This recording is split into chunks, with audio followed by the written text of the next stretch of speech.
Good morning class. आज का हमारा क्लास 12/06 में हो रहा है। 12/06 की डेट में हम लोग ये क्लास कर रहे हैं और ये क्लास हमारा हिंदी सेकंड पेपर चैप्टर 4 शब्द रचना संधि का है।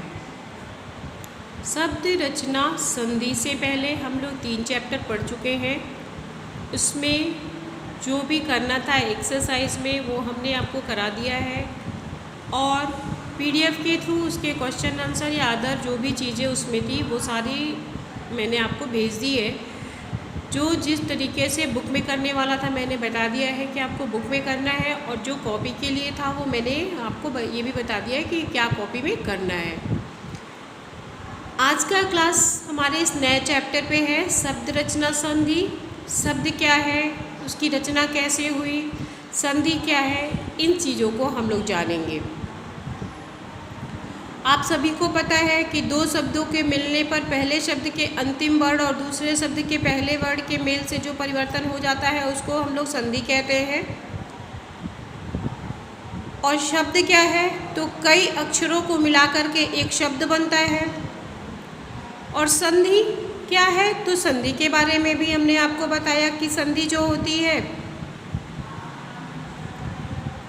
वह क्या है कि दो शब्दों के मिलने पर पहले और अंतिम वर्ण, यानी कि जो दो शब्द जब मिलते हैं, यहाँ पे आप एक बार देख भी लीजिएगा, यहाँ पे आपका लिखा हुआ है कि जब दो शब्द मिलते हैं तो अंतिम वर्ण और दूसरे शब्द के पहले वर्ण, यानी दो शब्द जब मिलते हैं, जैसे मान लीजिए एक अलग अलग दो शब्द, ठीक है, एक शब्द अलग होगा दूसरा शब्द, जैसे यहाँ शब्द हो गया रचना हो गया, यहाँ दो शब्द हैं, एक ये शब्द हो गया एक ये रचना हो गया, तो दो वर्ड यहाँ आपके सामने हैं।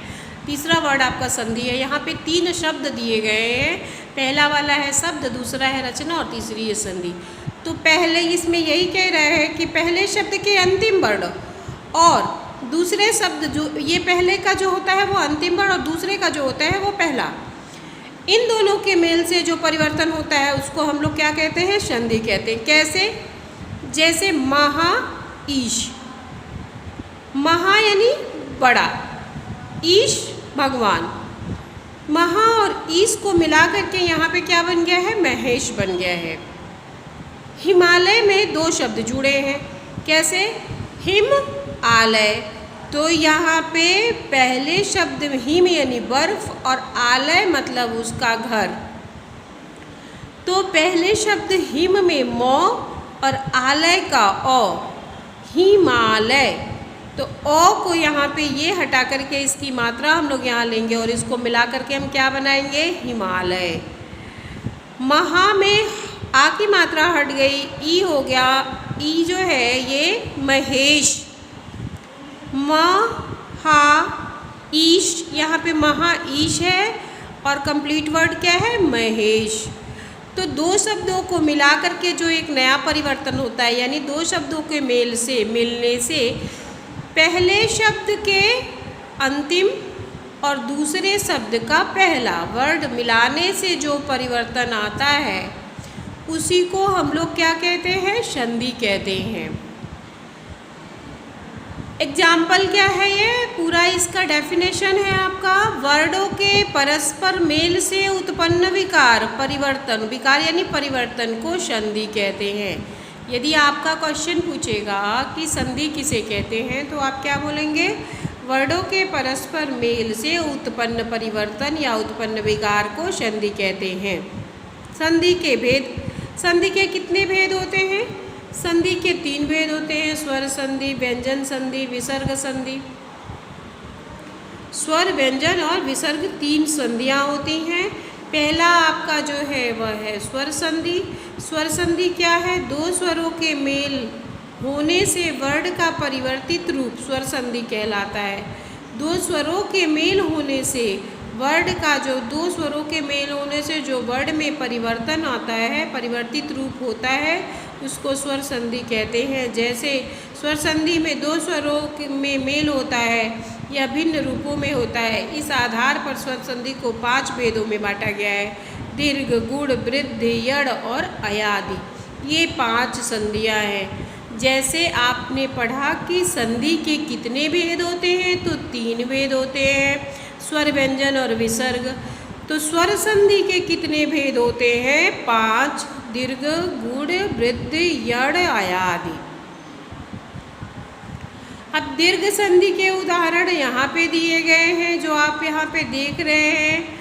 अ, आ, ई, उ के साथ अ, आ, ई, उ का मेल होने पर इनका रूप आ, ई, उ हो जाता है। यानी अ, आ में आ हो जाता है, ई में ई हो जाता है और उ में उ हो जाता है। तो ये बड़ा हो जाता है दीर्घ संधि। हम लोग क्या बोलते हैं? आ, बड़ी ई, बड़ा उ। तो ये क्या हो गया? दीर्घ रूप हो गया इसका। इसका एग्जाम्पल यहाँ पे दिया हुआ है, जैसे दीपावली, दीपावली, शिवालय, शिवालय, परीक्षार्थी, परीक्षार्थी, मदिरालय, मदिरालय। इसी तरीके से इसमें जो है बहुत सारे एग्जाम्पल दिए हुए हैं, इनको आप पढ़ लीजिएगा। किसका रूप परिवर्तित हुआ है? ई को बड़ी ई कर दिया है। गिरी, 2 ई है छोटी ई, कपी, गिरी में एक छोटी एक बड़ी, फिर तो इसको मिला के बड़ी कर दिया, 2 छोटी को मिला के एक बड़ी कर दिया। तो यहाँ पे जो है किसके परिवर्तन से कौन सा रूप निकला, तो उसी को हम लोग जो है दीर्घ संधि कहते हैं। यानी कि स्वर संधि में 2 स्वरों के मेल होते हैं या विभिन्न रूपों में होता है। इस आधार पर स्वर संधि के 5 भेद होते हैं, दीर्घ, गुण, वृद्धि, यड़, आयादि। दीर्घ संधि क्या है? दीर्घ संधि अ, आ के मेल से आ, ई के मेल से ई, उ के मेल से उ। यानी कि यहाँ पे देखिए आ, ई, उ हो जाता है, तो ये हो जाता है दीर्घ संधि। गुण संधि क्या है? इनमें भिन्न स्वरों के मेल से परिवर्तन आते हैं। इनमें भिन्न स्वरों के मेल से, ये देखिए यहाँ पे आप, इनमें भिन्न स्वरों के मेल से परिवर्तन आते हैं। अ, आ और ई के मेल से ए बनती है। भिन्न मतलब अलग अलग स्वरों से इनका जो है अलग अलग परिवर्तन आता है। फिर यहाँ पे आ, आ, उ के मेल से ओ बन गया, आ, री के मेल से अर बन गया। तो इसके मेल में जो है ना भिन्न कह रहा है कि इनमें भिन्न स्वरों के मेल से निम्न परिवर्तन आते हैं। यहाँ पे जो स्वर है इनके मेल से अलग परिवर्तन आते हैं, उन्हें जो है हम गुण संधि कहते हैं। गुण संधि का एग्जाम्पल यहाँ पे है, इसको भी आप अच्छे से पढ़िएगा। नग, इंद्र, अ, ई को मिला के ए बन गया, अ बड़ी मिला के ए बन गया, आ, ई मिला के ए बन गया। रूपान, इंद्र, रूपेंद्र, पुरुष उत्तम, पुरुषोत्तम, जल उर्मी, जलोर्मी, महाउदय, महोदय। इस तरीके से आप देखेंगे ये जितने एग्जाम्पल हैं यहाँ पे आप इन सबको एक बार ज़रूर पढ़ेंगे। जब तक आप सही से इसका पूरा ये और इसके साथ साथ ये एग्जाम्पल नहीं पढ़ेंगे, तब तक आपको किसी भी संधि, चाहे वह दीर्घ हो, गुण हो, वृद्धि हो, यड़ हो, आयादि हो, संधि सही से नहीं समझ में आएगी। अब हम लोग आते हैं वृद्धि संधि पे। वृद्धि संधि क्या है? इनमें भिन्न स्वरों के मेल से निम्नलिखित परिवर्तन आते हैं। वृद्धि हो जाती है, अ, आ और ए के मेल से ए बनती है, अ, आ और ओ के मेल से औ बनता है। जैसे एक, एक को एक हो गया, मतैक्य को मतैक्य हो गया, सदा एव सदैव, माता ऐश्वर्य मातैश्वर्य, वन औषधि वनौषधि, परम औषधि परम औषध, महा ओजस्वी महोजस्वी। इस तरीके से जो है जो परिवर्तन होता है उसमें क्या हो जाता है? वृद्धि संधि होता है। यड़ संधि, इनमें भिन्न स्वरों के मेल से अलग निम्नलिखित परिवर्तन होते हैं।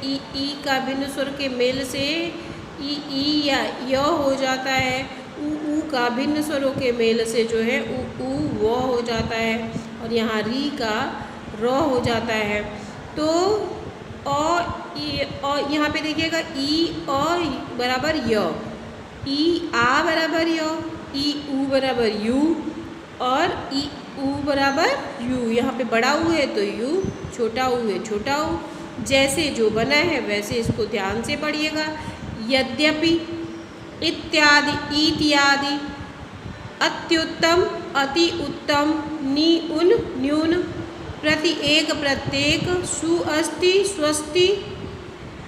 तो इस तरीके से आप यहाँ पे देखेंगे कि जितने भी आपके ये एग्जाम्पल हैं ये बहुत ही इम्पॉर्टेंट है और इन सारे एग्जाम्पल को आप सही तरीके से पढ़िएगा।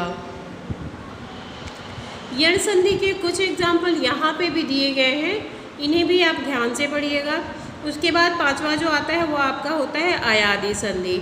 अयादि संधि में क्या है, इनमें भिन्न स्वरों के मेल से निम्नलिखित परिवर्तन आते हैं। ए जैसे ए को ओ बना दिया, औ को, यहाँ पे चार स्वर आपके जो दिए ए ओ औ का अन्य स्वरों से मेल होने पर ए या अय हो जाता है, फिर ए हो जाता है। आय ओ आओ औ आव हो जाता है। तो यहाँ पे आप देखेंगे कि इनके मेल से ए के ओ के मेल से औ हो गया और ए अय के मेल से अय हो गया, आय हो गया, और मिलाकर के इसको क्या बन गया, आय ओ के औ के मेल से औ हो गया यानी आओ हो जाता है।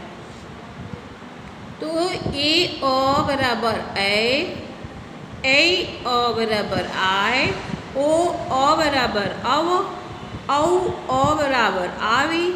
इस तरीके से ये किससे क्या बना है ये देखना आपके लिए काफ़ी इम्पोर्टेंट है और आप ज़रूर देखिएगा। यदि आप क्लास में प्रेजेंट रहते हैं तो ब्लैक बोर्ड यूज करके आप फेस टू फेस मेरे से बात कर पाते और बता पाते या हम जान पाते कि आप क्या आपको आ रहा है क्या नहीं आ रहा है। लेकिन आप चूँकि हमारे सामने नहीं है तो जो हम इस तरीके से जिस तरीके से इसमें बता रहे हैं वो भी लिखा हुआ है, उसको भी आप उसी तरीके से धैर्य के साथ पढ़िएगा, आपको सारी चीज़ें सही से क्लियर हो जाएंगी।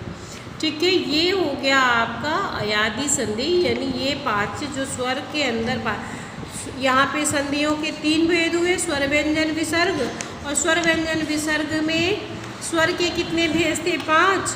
गूढ़ संधि, यहाँ पे दीर्घ गूढ़ वृद्धि यण अयादि यानी पांचों संधियों को हम लोग पढ़ लिए। अब आता है हमारे पास दूसरी संधि जो थी वो है व्यंजन।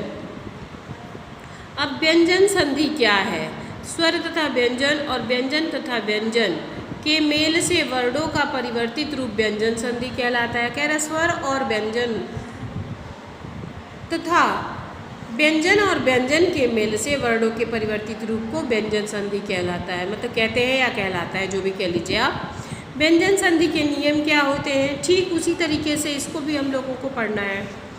कौच कचट तप जो आपका क च ट त प का ग घ ज झ, फिर ड ढ द ध ब भ य र ल व अथवा किसी स्वर से मेल हो जाए तो क ग च ज ट का ड त द का प ब के रूप में परिवर्तित हो जाता है। यहाँ पे आप ये देखिएगा, यहाँ पे इसका इतने का मेल होने से वो अथवा किसी स्वर के मेल हो जाने पे क ग, अब चौ का मेल हो गया तो जौ बन गया, टो का मेल हो गया तो डो बन गया, तो का मेल हुआ, दो का मेल हुआ तो प बन गया, फिर प का मेल हुआ तो बो बन गया। ये चीज़ आप ध्यान रखिएगा।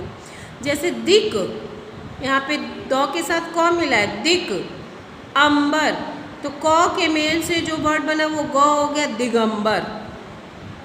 अच अंत, अजंत। जगत ईश, जगदीश। दिग्गज, तो गौ बन गया यहाँ पे दिग्गज।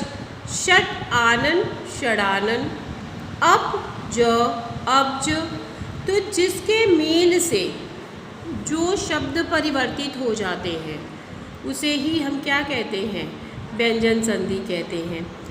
क उदाहरण तो ये था। ख क्या है, कचट तप का मेल वर्ग के पांचवें वर्ण से हो जाए तो क का अंग, चौ का य, टो का ड़, तो का न, प का म हो जाता है। कचट तप से मतलब है क ख ग घ अंग, च छ ज झ इया, ट ठ ड ढ अड़, त थ द ध न, प फ ब भ म। एक रोह में कैसे कितने अक्षर हैं वो कचर तप दर्शाता है। जैसे क के सीरीज में क ख ग घ अंग, च छ ज ज इया, ट ठ ड ढ अड़ा। तो लास्ट वाला और पहला वर्ड है क च ट त प, यानी कचर तप हम इसको पढ़ते हैं।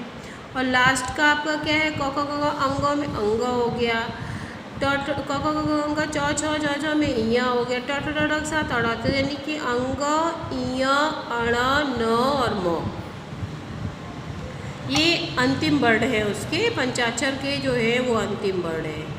तो इन कह रहा है कि पांचवें वर्ण से जो मेल हो जाए, कचर तप के मेल वर्ग से के पांचवें वर्ण से हो जाए, जब कह रहे हैं कचर तप का मेल वर्ग के जो है पांचवें वर्ण से हो जाए तो ये शब्द जो वर्ग है वो निकलता है। जैसे वाक में से वांग में, ये है क ख ग घ अंग में आ गया, ये पांचवा वर्ण। षडमुख षण्मुख अड़ आ गया। उत्मत उन्मत म आ गया,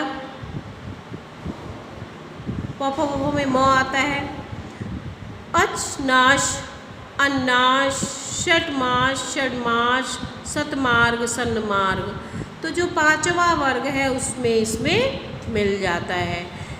तो से संबंधित नियम, विभिन्न स्वरों और व्यंजनों के साथ तो के मेल से निम्नलिखित परिवर्तन आते हैं।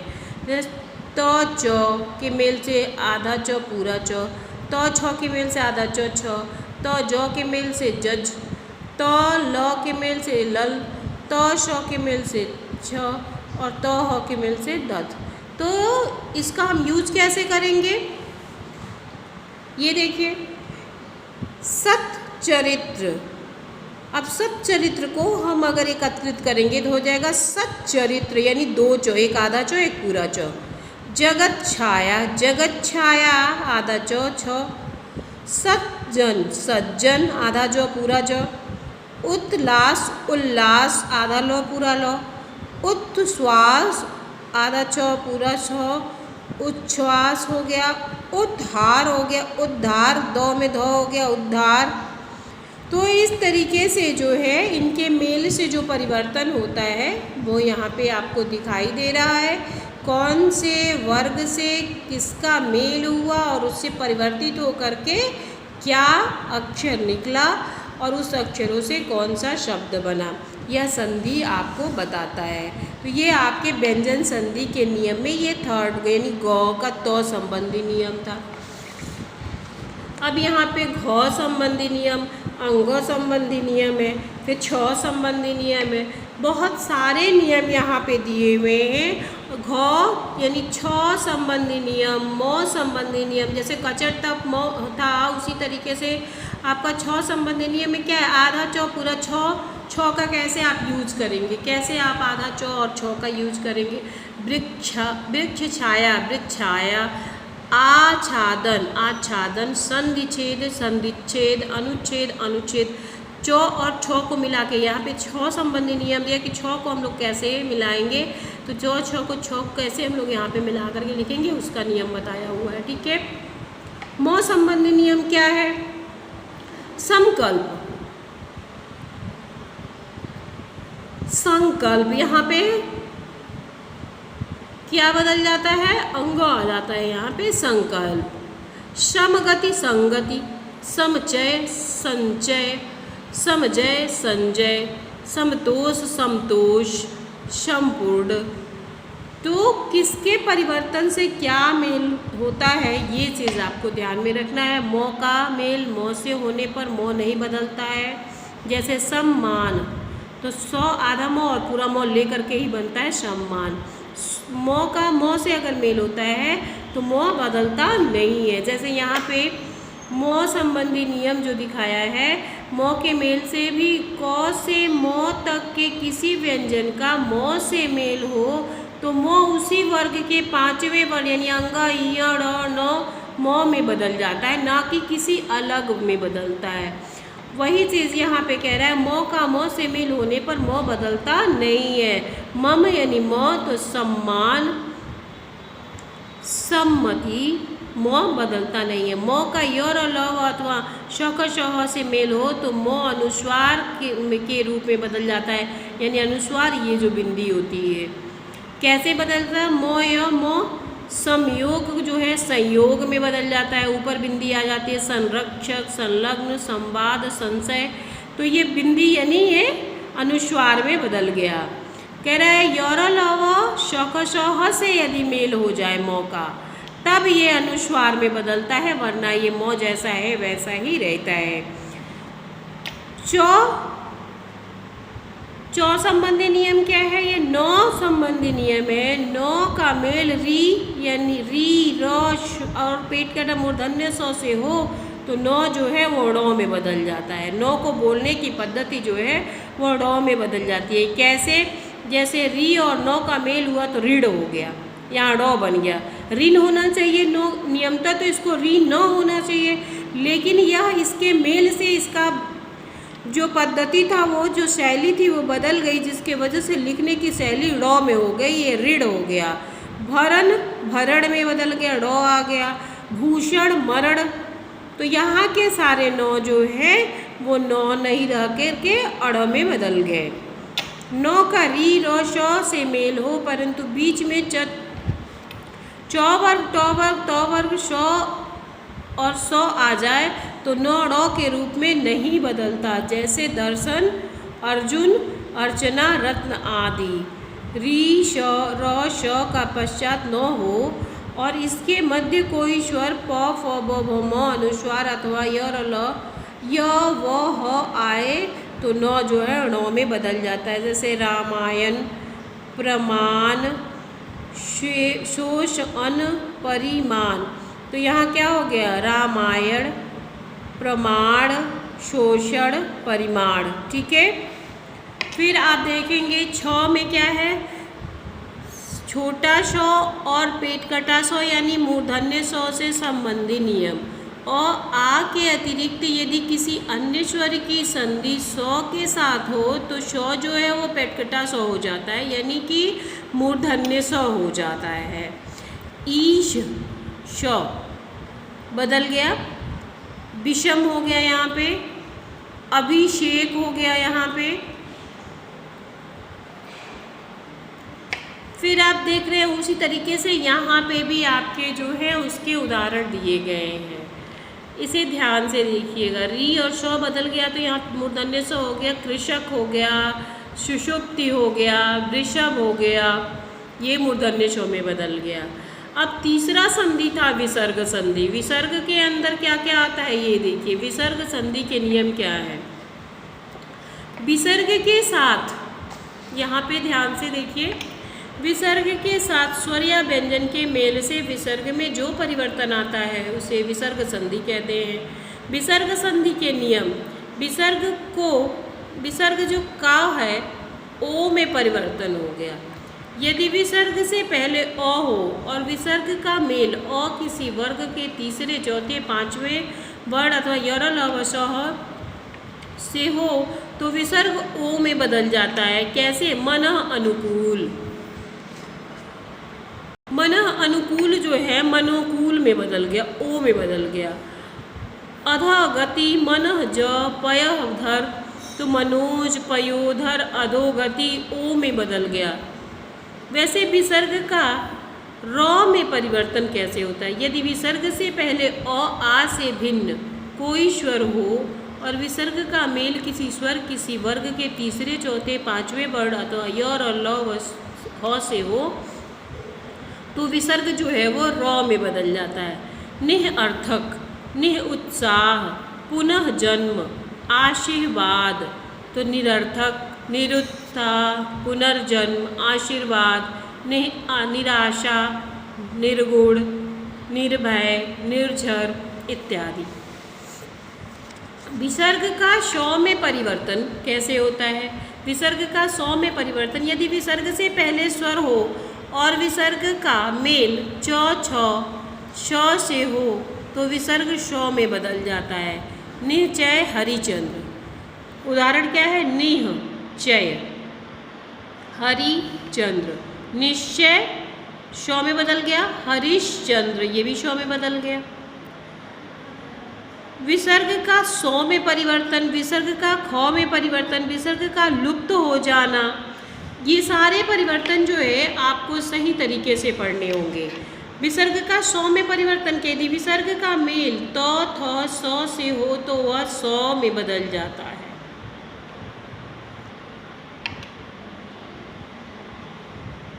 नमते, निहतेज, दुहतर, मरुथल यानी दुस्तर, मरुस्थल, नमस्ते, निस्तेज। उसी प्रकार विसर्ग का शौ में परिवर्तन कैसे होता है?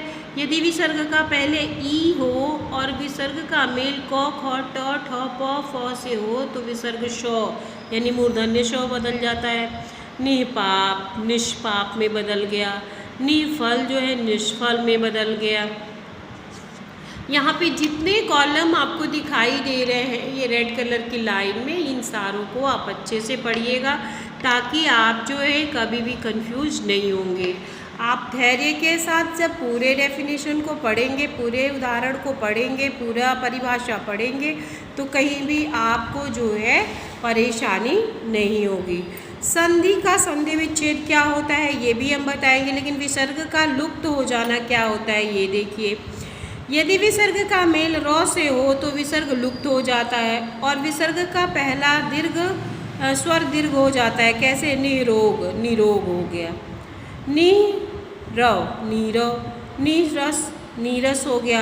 निजन, नीरज। तो इसमें विसर्ग का ये जो रूप है रौ है यह लुप्त हो गया, यहाँ पे निरोग हो गया। वैसे ही आप विसर्ग का नौ बदलना, विसर्ग कैसे बदलता नहीं है यानी कि ये अह की मात्रा किस पद्धति में नहीं बदलती है ये देखिए। तो यदि विसर्ग का पहले अ हो, विसर्ग का पहले अ हो और विसर्ग का मेल क प से हो तो विसर्ग नहीं बदलता है। जैसे अधः पतन, अधः पतन पहले अ हो और क प से हो मेल उसका तो वो नहीं बदलता है। जैसे प्रातः काल, तो हम यहाँ पे प्रातः काल ही लिखेंगे, यहाँ पे जो विसर्ग है वो नहीं बदला है। संधि विच्छेद क्या है? एक समूल वर्ड को अलग करने को हम संधि विच्छेद कहते हैं। संधि किए गए वर्डों को अलग करना संधि विच्छेद कहलाता है। जैसे यहाँ पे जो वर्ड है ये एक पास है, एक में है, लेकिन इसी को अलग कर देना, विद्या को अलग कर दीजिए, आलय को अलग कर दीजिए, इसको हम संधि विच्छेद कहते हैं। भारतेंदु, शास्त्रार्थ, जगदीश ये एक शब्द है। इन शब्दों को दो हिस्से में बांट देना, अलग अलग कर देना ही संधि विच्छेद कहलाता है। यहाँ पे आपका चैप्टर कंप्लीट हो गया और आपके इस चैप्टर में जो भी है वो आपको PDF के थ्रू जाएगा। ये कॉलम जो है वो उससे ज़रूर आप पढ़िएगा और इस चैप्टर को बहुत ही ध्यान से पढ़िएगा। यहाँ पे टिक आपका एक्सरसाइज है, एक्सरसाइज में ये देख लीजिए आप, हमने टिक लगा दिया है, आप भी अपनी बुक में टिक लगा लीजिएगा। उसी के साथ ही साथ जो है आपका ये क्वेश्चन नंबर 2 निम्नलिखित शब्दों का संधि विच्छेद करते हुए संधि के भेद लिखिए, तो उनका बताना है कि वो कौन सी संधि है, ये किया हुआ है, इसे भी आप कर लीजिएगा। और इसके बाद के एक्सरसाइज में क्या है वो भी हम आपको दिखाते हैं। क्वेश्चन नंबर 3 जो है आपका ये है संधि विच्छेद करो। जितने ये संधि हुए हैं इन वर्डों का संधि विच्छेद किया हुआ है यहाँ पे, ये देखिए और ध्यान से देखिए इसको और आप इसको अपनी बुक में फिल कीजिएगा। 4th नंबर क्वेश्चन आपको नहीं करना है। 5 नंबर क्वेश्चन जो है वो आप यहाँ पे टिक लगा हुआ है, ध्यान से देखिए, इनको जो है आप कर लीजिएगा और टिक करने के बाद से ये सब आपके बुक में होंगे। जो क्वेश्चन आंसर है इसका PDF आप तक जाएगा। इसी के साथ जो है आपका यहाँ आज का जो 12 में आप जो क्लास कर रहे हैं ये क्लास समाप्त होता है। नेक्स्ट में फिर से आपसे मुलाकात होगी, तब तक के लिए धन्यवाद।